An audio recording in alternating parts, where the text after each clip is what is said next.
সকলকে মৰম জনাইছো আৰু হল জন্মিয়ে গতি কৰে তৎক্ষণাৎ য'ত সেয়াই হৈছে জগত। আমি য'ত মাতৃ গৰ্ভৰ পৰা ভূমিষ্ঠ হোৱাৰ লগে লগে দ্বিতীয়গৰাকী মাতৃ সেয়া বসুমতী, যাৰ গৰ্ভত আমাক কলপাতৰ ওপৰত শুৱাই থৈ আমাৰ জীৱনক ধন্য কৰিলে। মাতৃস্তন্নত আমাক অমৃত বৰষাই আমাৰ জীৱনটো হৃষ্টপুষ্ট কৰিলে। আপোনালোকে মন কৰক, বহুতে কব খোজে ঈশ্বৰ নাই, মই কব খোজে ঈশ্বৰ আছে। ঈশ্বৰ ক'ত আছে?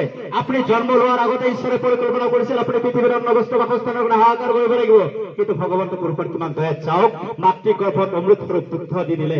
আপুনি জানে মাতৃস্থানৰ সেই দুগ্ধ কোনে সৃষ্টি কৰিলে? কেনেকৈ সৃষ্টি হল? নাজানো আমি। আপোনালোকে জানে 40 ফুট ওপৰত নাৰিকল গছত নাৰিকলৰ ভিতৰত পানী কোনে দিলে? আপুনি দিছে, মই দিছো, কোনোবাই দিছে? নাই দিয়া। কেনেকৈ পালে? ঈশ্বৰ আছে। নানাৰঙী ফুলৰ মাজত যেতিয়া বিভিন্ন ৰঙৰ পাহি দেখা পায়, তেনেহলে অনুভৱ কৰক ভগৱান কিমান নিপুণ কাৰিকৰ। সেইগৰাকী ভগৱানৰ সৃষ্টিত ভুল নাই, ভুল আছে আমাৰ কৰ্মত, যাৰ কাৰণে আমি আমাৰ দৃষ্টিৰে এইখন জগতক কেতিয়াবা ভুল বুলি ব্যাখ্যায়িত কৰো। আমি কওঁ নহয় যে প্ৰকৃতি সলনি হল, পৃথিৱী সলনি হল, যুগ সলনি হল। যুগ সলনি হল, প্ৰকৃতি একেই আছে।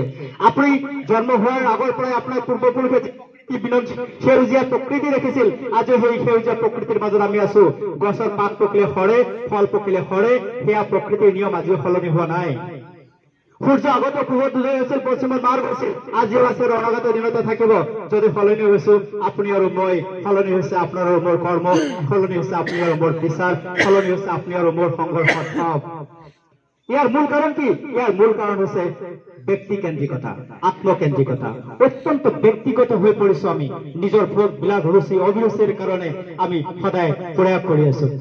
আহক এয়া আমি আৰম্ভ কৰিছো লাউনচুৰি নৃত্য।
শ্ৰীকৃষ্ণৰ লগ্নচুৰী নৃত্য অভিনয় আৰু শ্লোকৰ